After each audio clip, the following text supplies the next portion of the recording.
Welcome to Permission to Kick Ass, a podcast about leaving self-doubt in the dust, punching fear in the face, and taking bold action toward your biggest dreams. I'm Angie Coley, and let's get to it. All right, welcome back to Permission to Kick Ass. We've got another awesome episode in the works for you. With me today is my new friend, Dagmar Spichale. We met in a mastermind group dedicated to publicity. I love it. So welcome to the show, Dagmar. Can you tell us a little bit about you? Hi, everyone. Thank you, Angie, for having me. I'm so excited. I started a business that I haven't quite launched yet. I'm in that exciting process, and I make silk dresses for women. And the goal is that women can take these dresses and really take them everywhere. Running errands, sitting on the floor, playing with the kids, being on a Zoom chat, and going on date night, going for lunch, really everything. The idea started because I always wanted these kind of dresses and I could never find them. And then when I did finally find them, the next season would roll around and they were discontinued. So of course, whenever you find something you love, It's immediately gone. And I love that you're doing this, to find something that you need and share it with people and then have it continually available so they can find it when they can go back, I think is smart. And two, talk about effective. I am a lazy fashionista. If you can give me a pretty dress that I could just throw on and be like, I look like I put together, but I didn't actually do much besides put on a really good looking dress. Exactly the idea. Roll out of bed, put on the dress, showers optional, and get out the door. That is totally my style. I think I'm going to be your biggest customer. All right.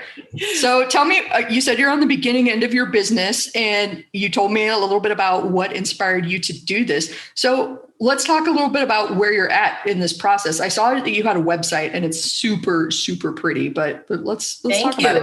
Mm-hmm.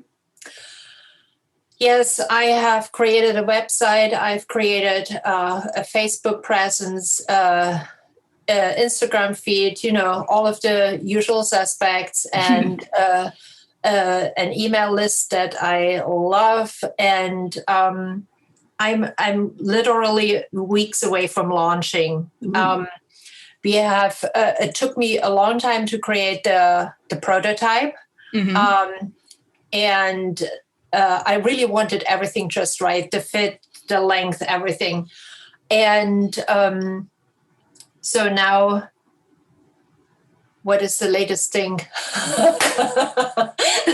Actually, that's interesting. I've never heard anything about a prototype. So I think I want to dig in and ask you about the prototype process. If you want to dig into that, I think that would be really interesting.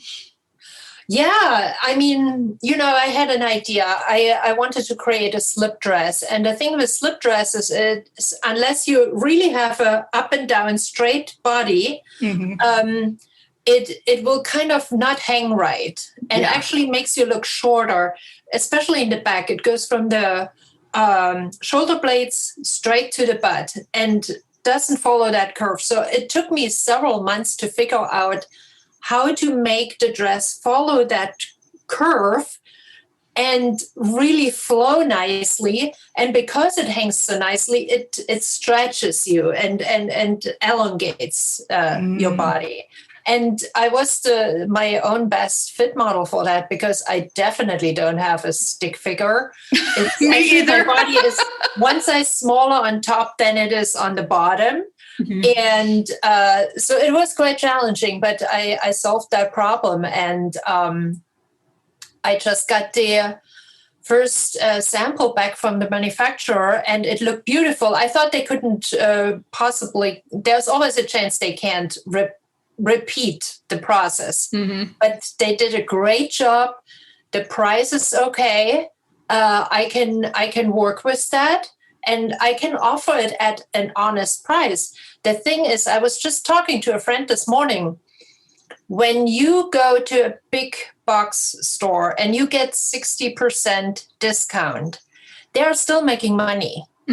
So whatever you pay, you're being ripped off in some way. And like the people in your community like also don't benefit. So I figured I will turn that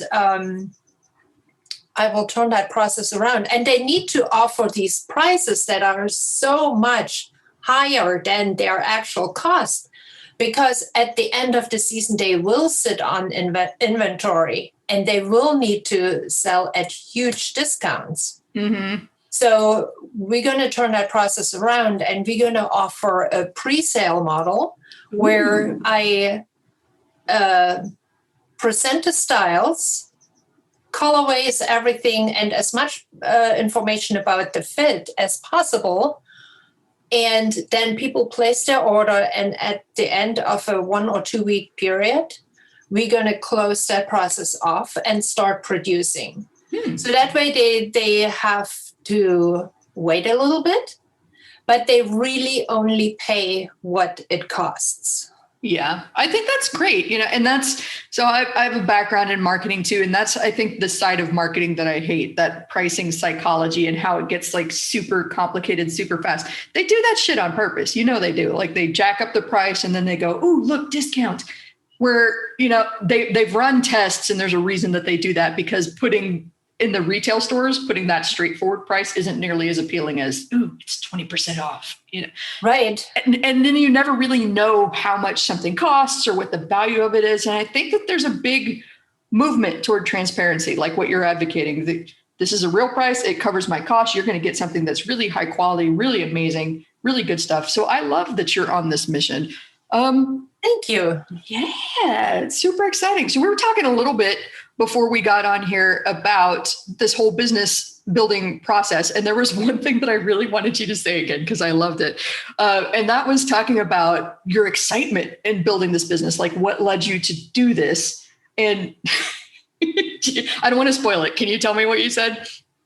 Yes. It was basically this one quote that I want to repeat. It's: entrepreneurship is a roller coaster journey in personal growth, disguised as a business adventure.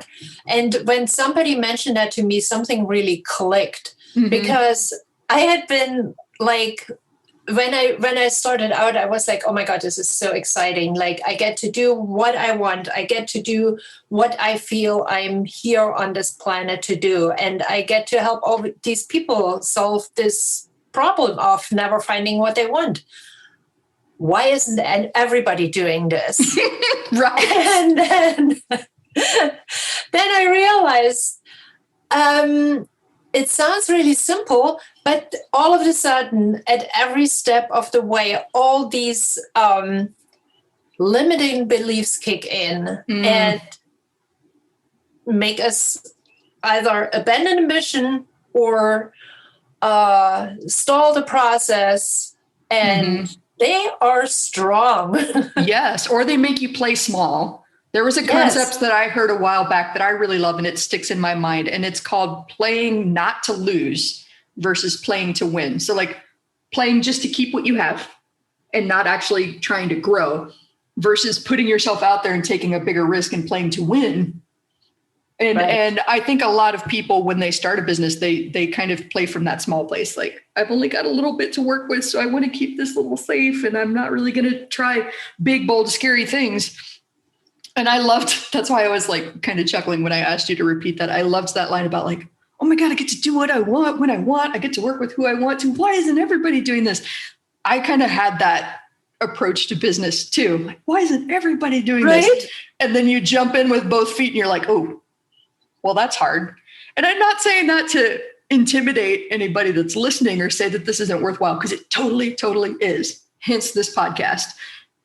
But I don't know, entrepreneurship to me seems like getting really good at solving problems on the fly and trusting yourself to figure it out. Do you think that that's what entrepreneurship is about? If you can stick it out for that long. That's true. And that's a very real challenge. Like, sometimes you've got to get it going within a certain time frame, and you've got to get your investment back. Totally understand that. Yeah, it's I had to pivot a couple times. It's like it's good to make a plan, but you really have to be prepared to change that plan, because there might be a point where it just doesn't make sense anymore. Like in a former life, I had a different business, and I was working with designers in the US and producing in overseas. And I really didn't like that business. And because I didn't feel I have a lot of control. And I knew I wanted to be in design rather than in product management or production management. So when I went into design, I knew I didn't want to go back to my old contacts and work with overseas. And I wanted to start it all totally small. Like I was like, I'm going to do everything myself, and then I'm going to just grow from there. And it became apparent really, really quickly that was not possible. Simply because I couldn't have made enough money doing that. It takes me too long to make these dresses. It needs somebody who does nothing but sewing all day long to really get good and efficient at the process. I think that's a great point, because a lot of business owners or people that are aspiring business owners think that too. Like I'm starting small. I've got this limited amount that I can invest, and I'm going to bootstrap this and do it all myself. And they quickly run into that same wall of like, oh my God, I've got all these things that are going on. It's either overwhelming, or you find out really quickly that, okay, I'm not really good at this, and I'm over here trying to do it myself. Can somebody please help me? With me, that's accounting. You don't want me anywhere near your numbers. Like just let me near the creative stuff. That's my happy place. Somebody else can plan the spreadsheets. I know what you mean. But I think that's really interesting too. Like knowing that, okay, so you're moving out of product management, products production, and you're moving into design. Tell me a little bit more about that, like the mindset shift that you have to get into to move from kind of making something happen to bringing a vision to life, if that makes sense. I think it was the other way around. I have kind of a crazy story. I grew up in East Germany, and I was not able to go to art school there. There was a contingency on that. And it sounds a little bit crazy and like, what planet do you come from? But it was, you join the Communist Party, or they actually told me, we'll put every possible obstacle under the sun in your way. You will never reach your goal. Wow. That was actually pretty difficult. I was 16 years old, and from all I could tell, I was never going to do what I wanted to do. And so I went into production management because that was basically one avenue that was available to me. And I thought, okay, it's close enough. At some point I can switch. But it doesn't happen like that. You know, everybody looks at your resume and says, you want to be a designer? You're not a designer. You're a production person. So then I tried a few years to find my place there, which led me to having my own company. And even when I was in that spot, I still was like, this doesn't feel right. I want to be in design. So then I was quite miserable. And at some point I said, this isn't working. If I keep going for a few more years, I will not be happier. I need to get out. So I got out of my business and I went to interview with some design schools, and everything happened so fast. I went and I just had a talk with them, and like, just like that, I had an offer to join. Oh, and yes. I was like, oh my God. And so and at that point, I was so fed up with the production and how it all went down, and working with overseas and all the obstacles there. I was like, I don't want to be a clothing designer anymore. I want to be an illustrator. I saw myself sitting at the desk and scribbling away and doing children's books. And then I realized, I thought it's all art. It's going to be great. And then I enrolled in illustration, and it was horrible. I realized I couldn't draw if my life depended on it. Oh, no. And it wasn't just that, because if your heart is really into it, I really believe you can get better as practice, but I didn't even want to. Yeah. And that's so important to know about yourself, though. And what I love about your story there is, okay, first of all, recognizing that you're unhappy and caring enough about yourself and your own future to do something about that. So going to design school and acknowledging this dream, giving yourself permission to follow your dream in the first place. So many people don't even do that. But then like going after the dream, thinking, hey, I want to try this thing. It sounds interesting. And then going, oh, no, no, I don't think I want to do that. That's a natural part of the process. Come on. If you are listening to this today and you hear us kind of laughing and smiling and talking about this, this is part of the journey. You're going to make a choice that sounds good in the moment and then try it out and go, hell no. Oh no. Undo. Back, reverse. That's going to just taking action toward what you think you want to do is going to lead you to where you need to be and help you find that passion. Do you think that's true? It is absolutely true. And I just want to add, it wasn't easy. It was more like standing on top of the highest slide at Waterworlds and and not wanting to go, but there's actually a line of 100 people behind you that are getting impatient. I love that analogy because either you've got to do the walk of shame all the way back down to the crowd. And you know what? That's okay. I was like, I didn't always feel good about those choices. I did feel like a failure. I did feel like, why can't I just be quote unquote normal? Why can't I just be everybody else that I graduated with who got a job and has a career now? I think that's also part of the process. I think a lot of us entrepreneurial types feel like weirdos or outcasts or like we can't keep a job or, I'm unemployable. Yeah. I've heard people say that I'm unemployable. Maybe that's a sign though, that you're in the, find your people. Cause I've felt the exact same way before in previous jobs. They can't see this cause we're not releasing the video, but I'm wearing my little Jack Skellington hoodie that I love so much.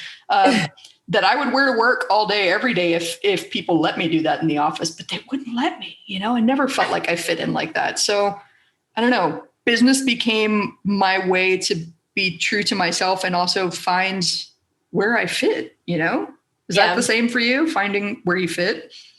Yes. And, I'm starting to think the answer is nowhere. Oh, no. It's like, when I was in art school, I switched from illustration to painting, which was a little better. I could just take the really big brush and a big pot and then just go at it yeah. And it didn't have to make sense. And every time I went to the bathroom, I passed by the clothing design cubicle. They had these huge, it was the former Greyhound building in San Francisco, and they had these huge partitions to close off certain sections. And I had to pass by the clothing design department, and they had these walls where they, on the outside, where they would put up all their work. And I would always look at them and I would be there like, I can do this better. And then after the first semester, I was like, okay, I cannot get this out of my head. I am going to enroll in clothing design 1. I will give it half a year, 1 semester, and I will either get it out of my system or I will be hooked for life. And at that point, I didn't know which one was going to be worse because I knew that I didn't fit into the fashion industry as it was working. And for a big part still is. And I was like, okay, if I like this stuff, I can pretty much prepare myself that I need to find my place, that I can't fit in. And I didn't. Like, I went to school at CCA. They really set us off on this whole trajectory of sustainability and responsible production and all these things that weren't taught at other schools back then. That was like 5 years ago. And it really got me hooked. And I was like, yes, we can't continue. We can't like allow any more of this waste and pollution and throwing things away. I don't know if you live near a harbor. We did one experiment where we visualized the amount of clothing, just cotton clothing, that is thrown away every year just in the United States. And it came out to 40 fully loaded of these ginormous container ships that come over here from China. The ship, not just the container? The entire ship, 40. Wow. Every year, just cotton, just the United States. Wow. I had heard about the problems with the fast fashion industry and kind of how we just consume clothes. We don't keep them anymore or really like recycle them or anything. Oh, God, that is just mind blowing. Wow. Yes. Just that alone. And then don't even let me get into the pesticides. Ooh. No, I've had reactions to stuff on the clothes too. Like you have to wash that before you wear it. Otherwise, if you have sensitive skin like me, you can be in trouble. Yeah. No, I love this. So you were basically, I'm going to make it a little joke here at your expense, but I think you're going to like it. So you were a hipster in clothing design. You were into sustainability and all that before it was cool. I like that. Like following your heart and your instincts leads you to where you need to be at the time you need to be there. I really, really do believe that. So keep going. Tell me more about the sustainability stuff and what really spoke to you when you were there in school. You know, we did a lot of projects, and it really takes a village. There is a lot of really great ideas that came out of there. And one thing that I always believed in is consume less, buy higher quality, and keep it. Ooh. Know what you love. Like, forget about fashion. Like, the things that you love are the things that you're going to wear. Mm-hmm. Like, I have pieces that I've had for like 5 years that I love. And I really hope that they never develop holes or I find somebody that can fix them because I want to keep wearing them. What are they? I have this one shirt that I found that it's a really heavy fabric. And I think that's why it's lasted so long. It's lasted through washes and it hasn't faded. It's gorgeous. And it's a peplum top that has kind of like some corset ties underneath the bust. And it, I'm a short, curvy woman. So that makes me look fantastic and trim. And I love that shirt and I wear it a lot and it shows off my arm tattoos because it's a sleeveless top. But that's one of those that if it developed a hole, I would be certain, somebody please fix this. I need my shirt. I love this shirt. Please save it for me. So that's the inspiration behind your silk dress line then, basically to have something solid like that I could keep for years and years and years and wear over and over again. And, oh, fantastic. Like one of my first samples, I wore that during the summer, and I live in California. We have long summers every single day for 3 years. And then it started fading a little bit. Mm-hmm. It's just... I throw it on. I can wear it with anything, whether I want to wear it with a denim jacket or a blazer or whatever, or a hoodie, with any type of shoes, flip-flops, heels. So it's one style of dress that fits like multiple bodies? Yes, we are doing the work right now to make it fit, like grading the pattern. So it will... at least fit a broader range of bodies. Mm-hmm. And then, I can take it from there.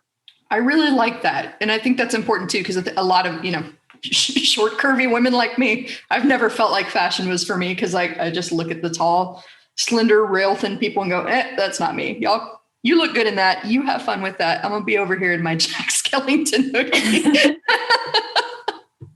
So I really like the idea of like clothing that fits on multiple bodies that I can wear for a long time. I'm not bringing 4 cargo ships worth of waste to my desk. And even because it's made of 100% silk, even if its life cycle is over, you can basically dig it into your backyard and it will break down. Oh, I didn't know that. I guess in the back of my mind, must have known that silk is biodegradable, but it literally just did not. I'm feeling kind of dumb right now. It didn't occur to me until you said that you could just basically bury it in your backyard and you wouldn't have the cargo ships full of waste. I love this. Yeah. Oh, this sounds really exciting. I'm so glad that we had you on today. Dagmar, tell us about your website so that they can find you and get these silk dresses. Thank you so much. My website is www.dagmarspichale.com. That's DagmarSpichale. Fantastic. And I'll make sure that they have a clickable link in the show notes so they can go get them some dresses. Thank you so much for being on the show. This is a fascinating conversation, and we're going to have to do this again. I would love that. Thank you so much, Angie, for having me. It was so much fun. So that is it. Another awesome episode of Permission to Kick Ass on the books. If you want to know more about the show, if you want to know more about me, Angie Coley, and the mission I'm on to help entrepreneurs punch fear in the face and do big, bold things, then head on over to permissiontokickass.com. That is all one word together, permissiontokickass.com. Make sure to sign up for my email list so that you know whenever there's a hot, fresh, and ready podcast episode out for you. And also on Mondays, I like to send out a little newsletter called Kick Monday's Ass. I'm sure you're totally surprised by that. So thank you for being here with me today. I'm Angie Coley. Make sure that you share this with a friend that needs to hear this message today. Like it, share it, comment wherever you're listening to this today, and let's go kick some ass.